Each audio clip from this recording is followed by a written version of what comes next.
Hello and welcome to the Maple Grove City Report. I'm Dave Kaiser. Thanks for joining us with Heidi Nelson, Maple Grove City Administrator. Welcome once again. Thank you. It's been a while since we've chatted with a meeting off in the month of July, but we're back at it here with a meeting on the 20th, about an hour long. So we'll give you some highlights from that meeting and also a lot happening in town and a lot to talk about as far as city facilities. So we'll keep you up to date on that.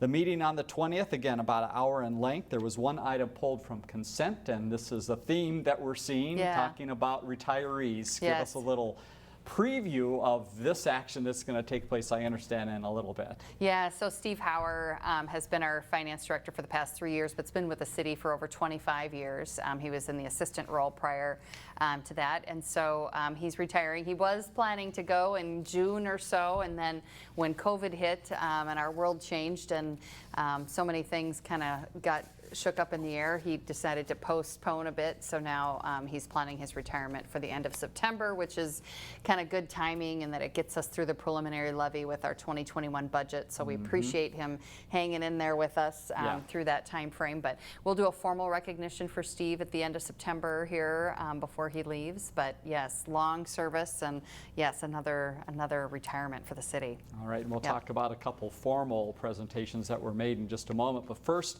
one thing that's happening now in this little bit of a virtual land of council meetings is the way the public can interact, and it's by email. And so the mayor had a few emails. You just wanted to make note of a few of the notes that came in from residents. Yeah, so we've had a lot of emails regarding the mask issue, you know, people against, people for. So it's kind of a good survey of the community, I guess. But yeah, so people have the opportunity to fill out a public comment form, kind of in place of the blue card if you were to come to the meeting.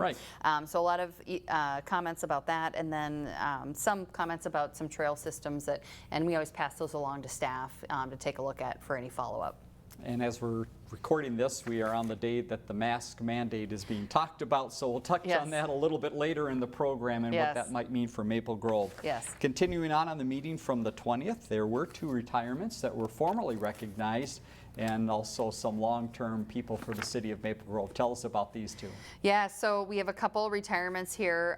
Jeff Albers, long-serving officer with the city. He has been with the city for 23 years, and then prior to that, he was with the Hennepin County Sheriff's Office for 3 years. So long-serving officer, another one. We knew a few of these guys were going to be ready to hang it up this year, but so we took the opportunity to recognize Jeff and thank him for his long service to the city. And then the next, talk about long-term employee for the city. How about 42 years? Tell us a little bit about that. Great mark. So Marla Swingy was hired by the city in 1978 as a bookkeeper in the Parks and Recreation Department, and served there up until her retirement, which was effective July 6th. So remarkable service from Marla, so we just wanted to take this opportunity again to thank her for her service for those 42 years. That's really remarkable. That is amazing. Congratulations. Yes. Moving on the agenda, there was the COVID-19 update from Chief Bush. Give us a little recap of some of the latest news he had to pass along to the council. Yeah, so, you know, not much has changed for us operationally or with our facilities. We'll talk a little bit about some of those things a little bit later, but just kind of tracking, you know, we've had a little bit of an uptick in cases, and so we're monitoring that.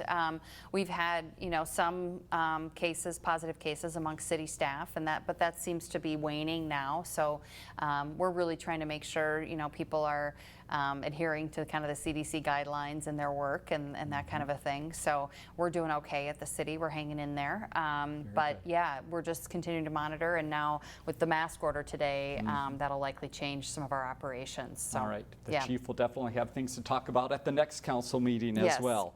Moving ahead, the long item of the night, which took about 20 minutes of time, was Territorial Greens. And we've talked about this a few times in the past. It had been tabled. Tell us about the process that happened on the 20th. Yeah, so this project has been in front of the council a few times here, and primarily the issue that we've been sort of struggling with is the transportation improvements required for this. So this is a project off of Territorial, just east of Fernbrook, kind of at the eastern end of Fernbrook there. As you get closer, as it kind of closes trims up to 81 there. Right. So it's a project that involves some villa homes, an apartment, and some townhomes, and quite a few number of units, and it fits the land use up there. So it's a project that had gotten concept approval, but I think there was a lot of concern about that intersection with Territorial and Fernbrook and what kind of an improvement, traffic improvement would be done there. We had been having discussion with the county. Of course, Fernbrook is a county road, and so we've been having N81. So we've been having discussions there about improvements to Fernbrook and Territorial and what that might look like. We've talked about a traffic light there, but then kind of shifted gears to what would be a mini roundabout. If you've been up County Road 101 there at the intersection of County Road 101 and Territorial, they constructed a mini roundabout there, and I think that that's a concept that would work in this location as well. So we continued to work with Hennepin County. We didn't quite get a letter in our hands, but we have good assurance that that is going to be a solution that's going to be workable there. And I think the benefit of that mini roundabout is that it's a solution that works for the long term. So the long-term improvement that is planned for this area would be the extension of Maple Grove Parkway to connect up to Fernbrook, and that, so then that portion of the road would kind of be abandoned, but there will always be a need for local access down there, and so the roundabout could continue to serve that into the future. So it's not really a throwaway improvement, which is kind of why we like that option. So this project gained approval. It's a conditioned approval upon, resolving that traffic improvement. So then a feasibility study will come forward for engineering to proceed to kind of get to design on that and get the final approvals in place. So a couple more steps on this project, but they did get kind of the land use approvals that they were seeking. Very good. Let's move ahead now to updates from the staff, some of the things that are coming up in the city and also going on right now in community development, talking about businesses as they do often. So they've got some good news and some not as good news. Right. Tell us what the business front looks like from community development. Yeah, so we continue to monitor, what businesses are reopening, some of those that aren't, that kind of a thing. So in recent weeks, Leanne Chin, JC's, and then Punch Pizza reopened for business, so that's really good to see. At this time, Clada is not reopening. They haven't said that they're closing for good, but that business is kind of on hold for now. And then Mark Daniels Salon on Main Street, they are closing. So the impacts of COVID to the business community, we continue to monitor that and have great concern in that area. We'll talk a little bit later about another kind of a forgivable loan program that we're doing to help support business during this time. But yeah, it's something that's of concern and certainly on our radar. Let's talk about Main Street and looking towards the future and maybe some redesign and rethought about the Main Street area. Give us a little background and a look ahead of what might be coming. Yeah, so Main Street celebrated 20 years, recently, which is kind of hard to believe. And some of those, the sidewalks, there's a lot of pavers in there, and then some of the concrete aprons in the intersections of that roadway are looking a little tough, and so that roadway is kind of primed for some reconstruction activity.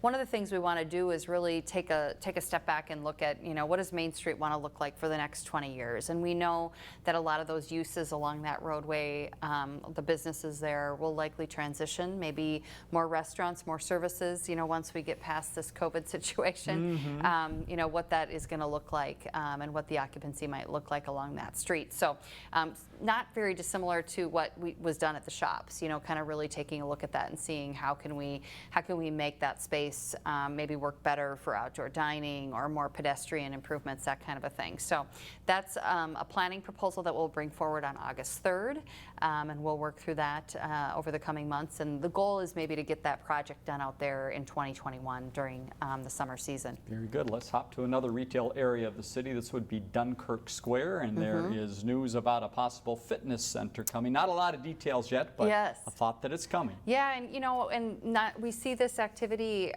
Just got news of a new restaurant coming on Main Street. So, it's good, that we're seeing investment still happening. People still have hope about we're going to get beyond this and there's going to be a new day, or how can I function in the next 6 to 9 months here as we continue in the COVID situation. But we do still see business growth and new tenants coming to town. Very good. Yep. Final note is Chalkfest. It's a fan favorite of a lot of Maple Grove residents, but a little change to it this year called vignettes. What will that look like? Yeah, so kind of foregoing the event where everybody might gather on the street and kind of spacing things out with some vignettes that would occur at the shops, and then potentially maybe Central Park, a public space, couple maybe at the Villages, Arbor Lakes. More information will be available about this, but it's planned for the weekend of August 29th. Actually, the paintings might be out for a little bit longer period of time, but it's something where people could kind of go around to the different areas and check out the art that would be available. And then we're looking at, promoting our restaurants and businesses during that weekend, encouraging people to get out and take advantage of the business community that weekend. But yeah, different flavor to Chalkfest this year, but good to see that the art is still going to happen. Yes, very good. Let's hop over to Public Works and Engineering, and everyone is keeping an eye on 94 and some of the ramps you can and cannot use. What is the latest on the ramp work? So July 26th, which I believe is Monday, or maybe it's Sunday. I think it's Sunday, yes. The Maple Grove Parkway ramps will reopen, and then they're going to shift down to Weaver. So note that is going to take place, and you'll have some challenges there getting on and off 94 at the Weaver Lake exits, and that's on the eastbound side. So they're working on that eastbound side first. So that's going to be a transition that comes up here next week. Definitely. Take it slow out there. Lots of cones out in that area and lanes moving around. Let's talk about curbside pickup and drop-off for people that during COVID time have been doing a little cleaning. Now a way to get rid of those, a little delayed. Tell us about those two events. Yeah, so we've got the curbside cleanup coming up on September 28th, and then the drop-off at Public Works would be around October. It's going to be on October 3rd. So a couple dates coming up for those events as well. All right, city's website, the place to go to find out information about how that works and some of the materials they do accept. Final note is we had some storms recently, and the rain came down, and an area that saw a little bit of a washout. Yeah. So the weekend was kind of active on Friday and Saturday night here. I think Friday more than Saturday is what I understand, but certainly some rain, and then we had some retaining wall washout kind of in the Water Tower Place area. So kind of a perennial issue, I think, down there, but certainly anytime we get a big significant rain, it causes some problems in the city. All right, let's move ahead to your update. A few things you mentioned during the council meeting on the 20th was the campaign season kicking into gear for Maple Grove. Give us those dates. Yeah, so we have city council candidate filing dates are July 28th through August 11th.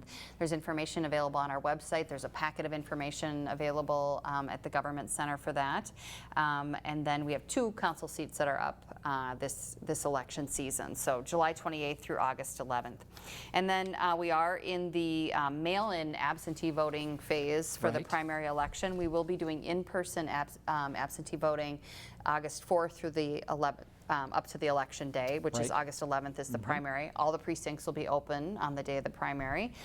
So if you want to vote in person, you can come to the government center starting August 4th. A little bit of change. We're going to be conducting that absentee voting down in the council chambers. We needed to get into a space that was big enough to accommodate kind of the spacing that we needed. So that's our plan for absentee for the primary, as well as when we get into the season of the general election. And then just of note, we're still looking for election judges.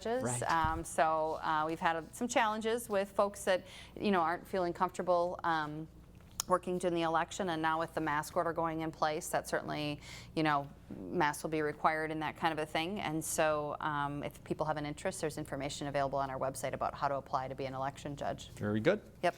Let's talk about the special session and your eye on what is happening down at the Capitol. Keeping a close eye on bonding, and no bonding as of yet, correct? No bonding. It didn't happen at the end of the special session. I think that was Monday night. So now they'll come back by August 13th because the governor's emergency powers would expire again in 30 days, so they'll have to come back.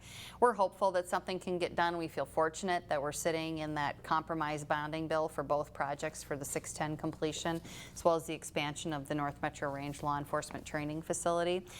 So we'll continue to monitor that, and hopefully, when we come back in August, something can get done. So. Speaking of August, that's the time to start thinking about the city's budget. Tell us a little bit about that process. Give us kind of the range of time that takes to really get that done. And it's, I bet, already started. Oh yeah, so we start into the budget process. We finish up audit from the year before, and then we start right into the budget process for the next year. So we started that budget process back kind of in May timeframe. Have been working on that internally. So our first budget workshop with the council will be August 3rd, taking a very conservative approach this year.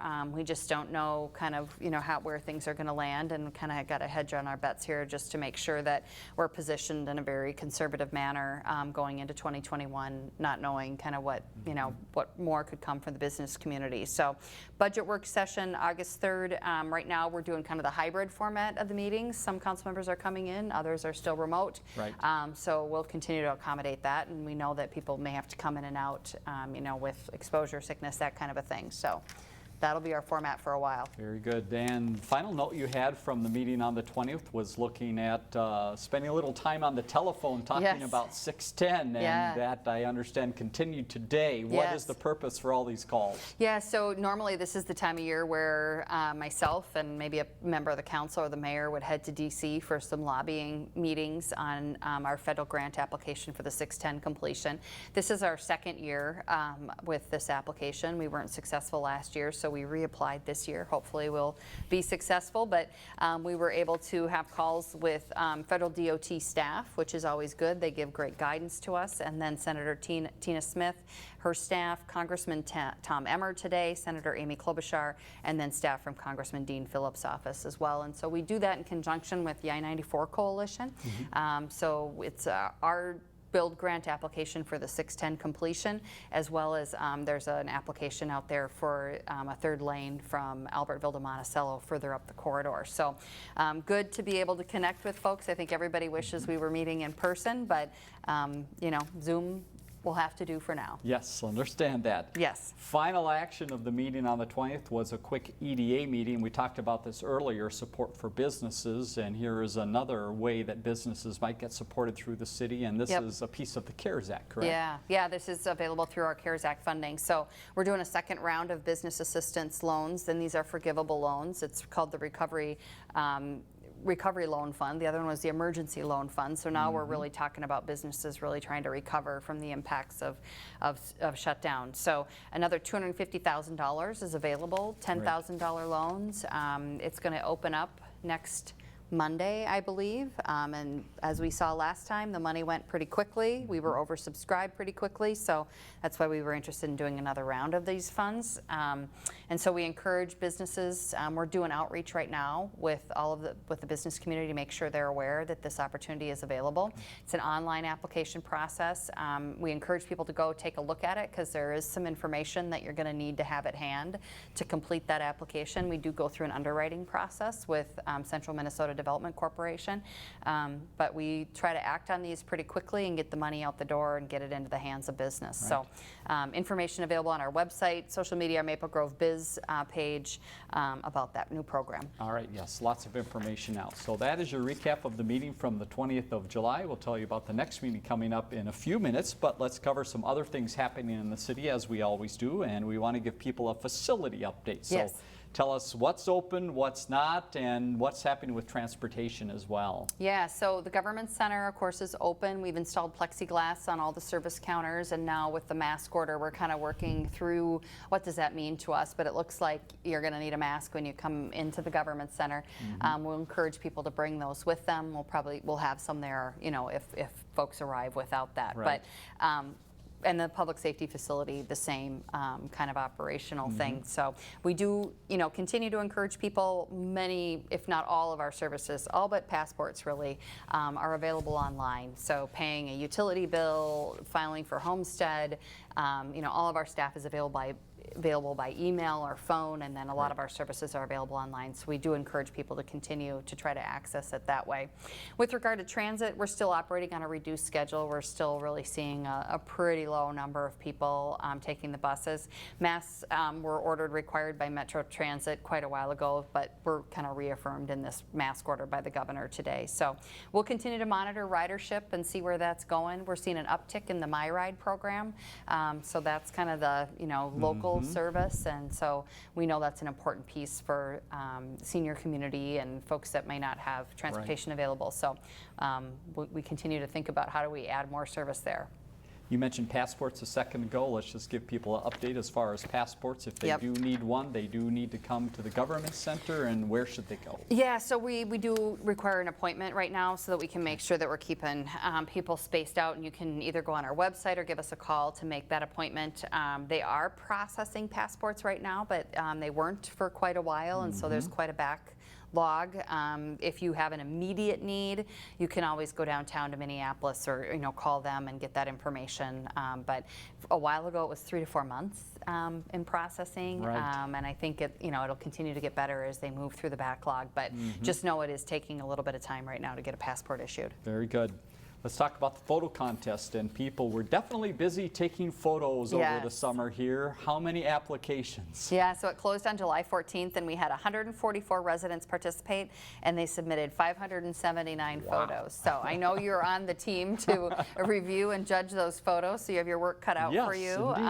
But again, this is so great because we do use all of these pictures and photos in our many publications and our social media website, that kind of a thing. So we really appreciate people submitting all that is beautiful about Maple Grove. Hats off to the folks that did it. I'm excited to see the photos. Fire hydrants, just a quick note here. Normally we talk about these in winter, but there's a summertime reason to keep an eye on the hydrant. Why is that? Yeah, we just really want to make sure people are, paying attention to the landscape that maybe they're doing around fire hydrants. We really want to keep a 3-foot clear space surrounding that hydrant so that when our fire crews show up, it's evident, we can get to it and get access pretty quickly. And, over the last, for about, it seems like fires come in threes. I don't know why that is, but there was about a week time where we had 3 significant house fires. So they do happen.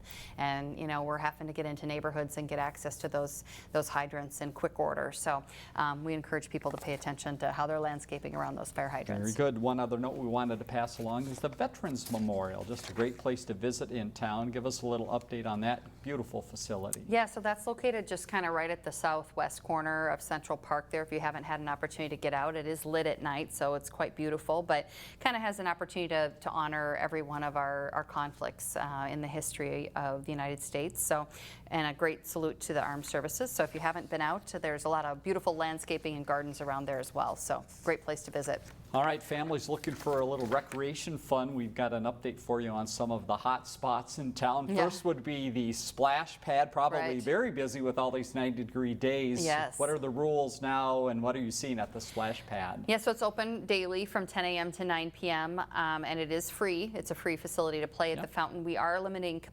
capacity right now just to stay in compliance with the orders from the Minnesota Department of Health. So there's specific entrance and exit points, and they kind of keep a head count, that kind of a thing. And then changing rooms and restrooms are available in the Central Park building. However, we're not doing any concessions at this time. Okay, let's hop over to the community center. What is the latest there as far as the use of that facility? Yeah, we do have the community center open.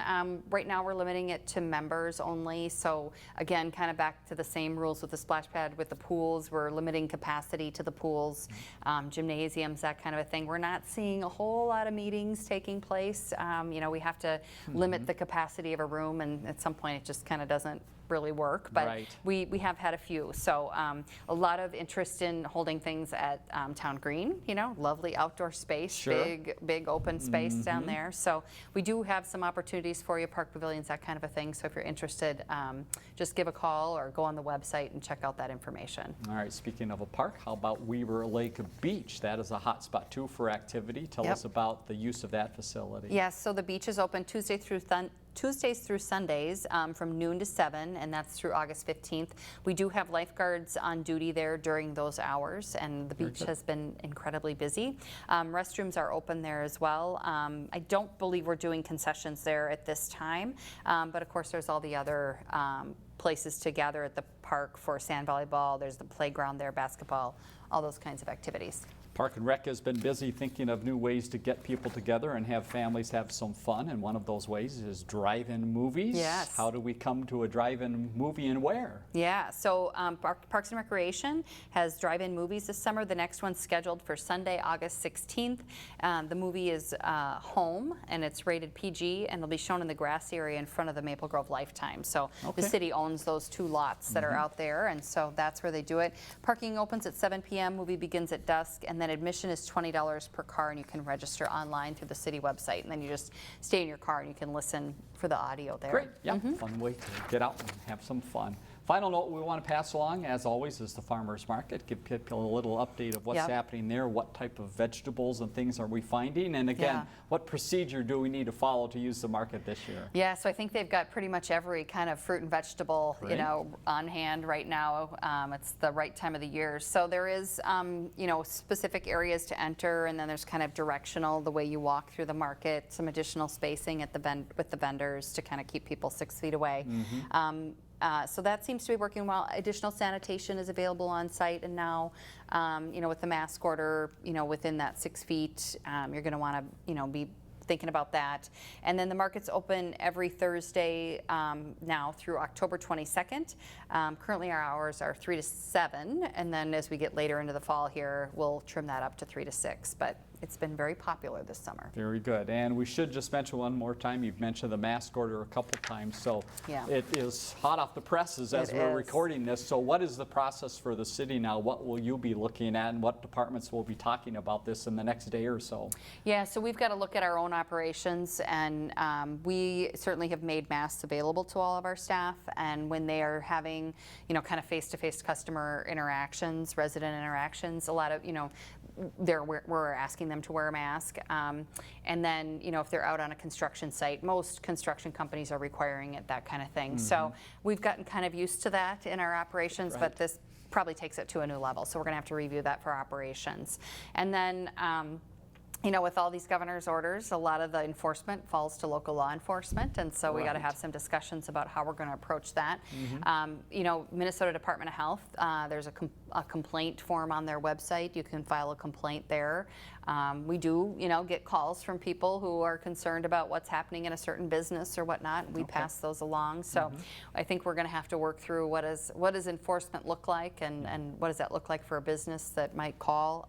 So over the next 24 hours, we're going to be getting those plans in order, because it goes into effect Saturday. You know, and so we got to be ready to kind of have a plan in place. But we knew this was probably coming, so we've been kind of following along during the consideration. I expect we'll talk about that the next time we get together to recap the next council meeting as well. So Heidi, thank you very much for your time once again and the update of what's happening in Maple Grove. Let's leave you with some information here.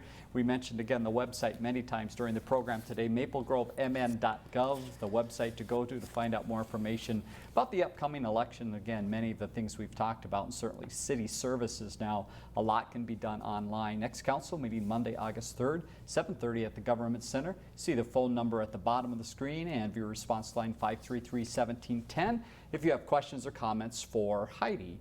Thanks for joining us once again. We'll see you next time on the Maple Grove City Report.